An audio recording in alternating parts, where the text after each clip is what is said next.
Allora, Mac. Hello, ladies and gentlemen, and welcome back to another segment here on Project Purpose. For those of you who are new, we cover topics that relate to mental health, mental wellness, and education on a week-by-week basis. And today's topic of discussion is mental health. In the conversation on mental health, I want to talk about mental health around the holidays and some things that you should keep in mind as you step into this holiday season to protect your mental health. And so I am someone who loves the holidays, especially Christmas. It's one of my favorite times of the year. And while there are things that I do that are fairly traditional, there are things that I do that are also fairly untraditional, unconventional, that help set me up for success for this upcoming year. And that's making sure that I start the year off with the right mindset. And how I do that is I spend a lot of time reflecting on the year past, but focusing on the wins, focusing on the accomplishments. When I think about the year in review, period, especially because this is around the time where I do a pivot and I start to think about like my theme for 2026. I think about the goals that I want to accomplish. It's going to be based on the wins that I had and what I want to build off of. And so I think that this is so great because it enables us to be really intentional and really very aware of how we're showing up in the world. It enables us to have a certain degree of presence. And I think that it's just so important for each of us to cultivate our own sense of presence. And the way that we cultivate that is by grounding ourselves in the present and recognizing like we are exactly where we're supposed to be, but it's hard to figure that out if you don't know where you're going and you don't have a sense as to where you've been. And so I think these periods of reflection, thinking about where you've been and how that's going to inform where you want to go, I think that gives you a great baseline to cultivate that inner presence, that inner awareness, and that intentionality that you need to really think about how you're going to position and direct yourself this year upcoming for the year to come. And I think that is just, we really do minimize like the importance of reflection, of being mindful, of being meditative, of spending time thinking about ourselves and our accomplishments. Is usually like one accomplishment after the other without any real time to really sit in recognition. And I think that the best kind of recognition is self-recognition. I think if we're always waiting on people to give us praise, sometimes we're going to be waiting for forever. Not everyone is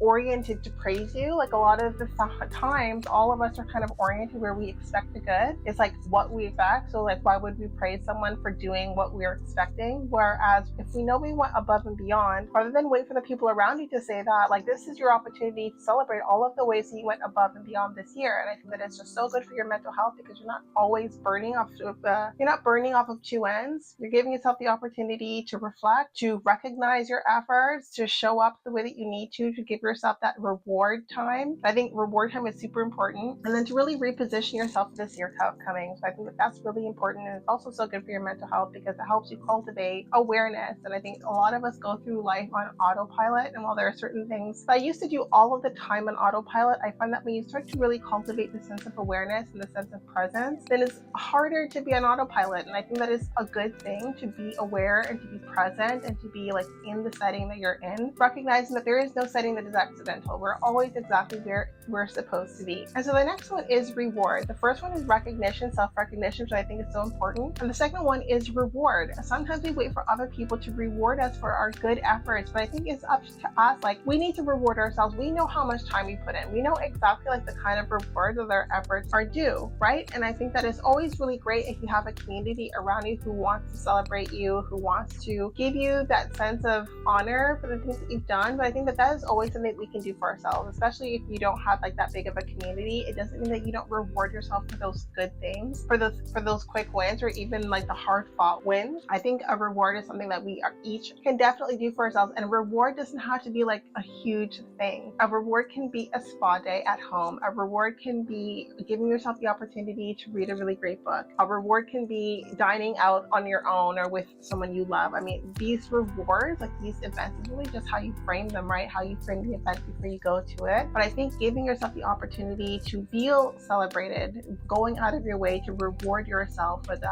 efforts that you put in, for the energy that you put in, I think that's just so important because I think oftentimes we go through life unrecognized, unrewarded. It can feel really demotivating after a time because again, like while we all align to our values and while we all want to be aligned to our values and not the catalyst or the reason why we show up in certain spaces, I think we all need a little bit of recognition, a little bit of reward so that we feel centered, we feel grounded, so that we can continue to cultivate the momentum that we need to keep pushing forward because we're never at the end, right? There's always an opportunity to grow, to evolve, and to do more. And the next thing is repositioning. I think it's really, really important because with those wins, with those rewards, with the things that that went well. I think there are also things that we learned a lot from, and that can be the people, places, and things that we encountered in our life that we learned a lot from, because they weren't the most seamless experiences. They weren't all of that. They weren't without their challenges, essentially. And I think that it's really great. It's a great opportunity for each of us to be in settings where we're meeting with people or having to interact with people that, it's a bit of a challenge. It's a bit of a tug of war. And I think there's only growth that comes out of that, because if we were always in settings where we were comfortable, if we were always in settings where everyone agreed with us, where everyone wanted to do things our way, then there's a lot of skill sets that we're not developing in that sense, right? So when we are facing challenges, or when we are dealing with difficult situations or difficult people, I think that it gives us the opportunity to dig deeper, to cultivate competencies, to cultivate the skill sets that we need to reposition ourselves to do better, regardless of the friction, regardless of the challenges, regardless of the things that were coming up. It doesn't mean that we don't celebrate the successes that we got despite those things. And I think that there's something very special about a win that is a hard-fought win. Like, it wasn't something that was straightforward. It wasn't something that was easy. It wasn't without its complications or its challenges. I think a lot of my wins this year are the kinds of wins that were really hard fought. And I think about like the people, places, and situations that were for me, and also the people, places, and situations that were not for me at all. And I think about like where I am right now. I'm just so happy with where I am right now, and I'm so happy with where I see myself going and how I see myself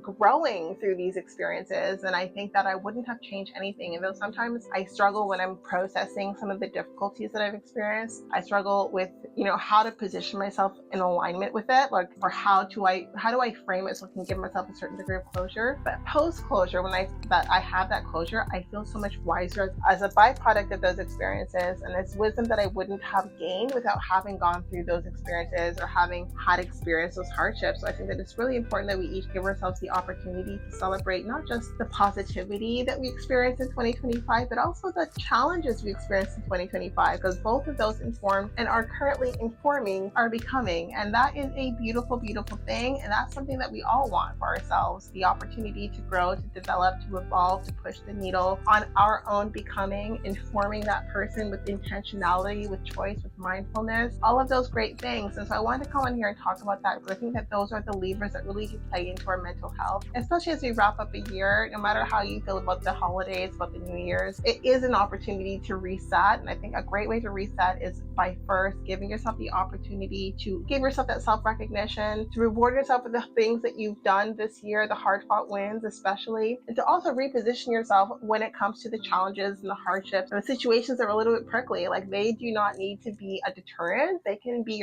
your motivation to keep pushing, to keep growing, and to push past those situations and those settings. And so that's what I wanted to come on here and talk about, some food for thought for you. If I have piqued your interest, then I want you to know that we do host live events at least twice a month, every month for the foreseeable future on our website. Now, these are paid events focused on learning self-mastery and soft skills that will enable you to live a much more fulfilling and meaningful life. So if this is something that you're interested in, check out our website. We've given you access to the URL down here. We also do provide programs for children. So Leadership Quotient for children, cultivating that leadership development skill so that each of us have a voice, can use our voice when we become adults. So we have our leadership programs built on a premise that involves 4 core competencies, and that's cultivating a sense of autonomy, self-efficacy, compassion, and self-concept. So if any of these programs are something that you're interested in, something for you personally or something for your family, then I do suggest you check out our website, join our community, subscribe to this video if you're still here, give us a sense as to how you focus on mental health at the end of the year, whether you're focusing on self-recognition, on reward, on repositioning, or if there's something else that you're focusing on. And I look forward to chatting with all of you very soon. We'll talk to you later.